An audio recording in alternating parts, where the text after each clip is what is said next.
Back home, we should be in store for a warm Valentine's Day weekend. Let's get all the details from Greg.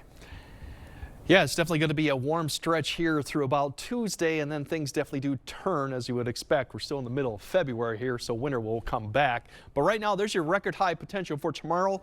We came close today. I think tomorrow, once again, it's going to come close within a degree or two, or in Eau Claire's situation, it may actually tie too. Hopefully, maybe seeing them get up to 50. So that's Saturday.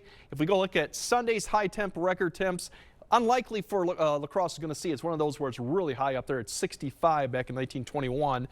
The same story too. 1921 was a very warm day, so unlikely to see them, but still very overall warm. And then Monday is the potential to get close to 60. 1981 was another year that was very warm around this period too.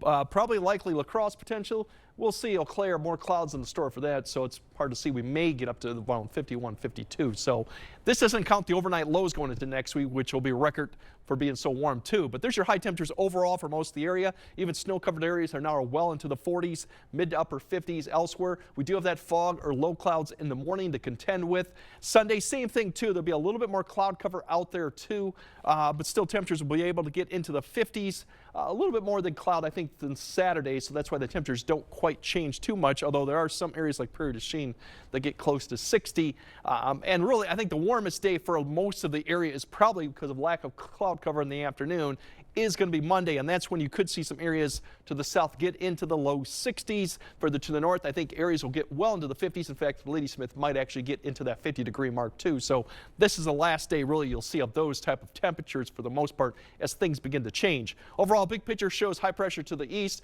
All the activity that we're going to be eventually getting is well to the west and southwest of the U.S. Eventually that will come across, but we do have to contend with some cloud cover from the north and occasionally fog or low clouds that develop because of that added moisture from snow melting. That's where we're going to get some of that fog potential off and on. I got the visibility here there over laying overhead. You'll see the low clouds developing. Once again, you can see those patches developing as we get later in the night. By the morning time, you got this area extending. You see some visibility issues with this.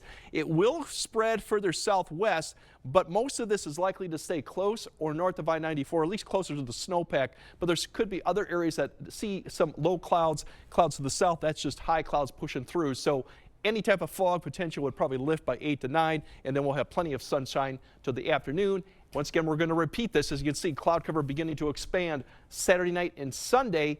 That's because of cold front's going to kind of sink south towards the area. So I think more clouds Saturday going into Sunday. They'll be extending too, and that's why the temperatures may be a tad cooler going into Sunday, a degree or two maybe. Next week, here's what we're looking at right now, just average Tuesday night, Tuesday evening. It's going to likely be rain. Then we have another system come through Tuesday night through Wednesday. That's a wintry mix that depends on location and the track of this first low. Then as we go into Thursday night, a second system comes through.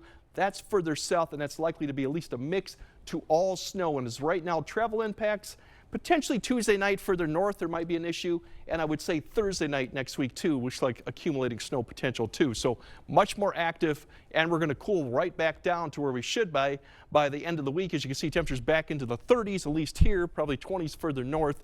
Well, we'll see that rain, snow Wednesday, Thursday, depending on location. And as we go into Friday, Saturday, we're kind of back to where we really should be at this point of the year. So yeah, enjoy it because it's going to come to an end, but we still got a nice stretch of it coming all the way through at least Monday and even Tuesday. At least the first half should be fun. Some good news in there. Thanks, Greg.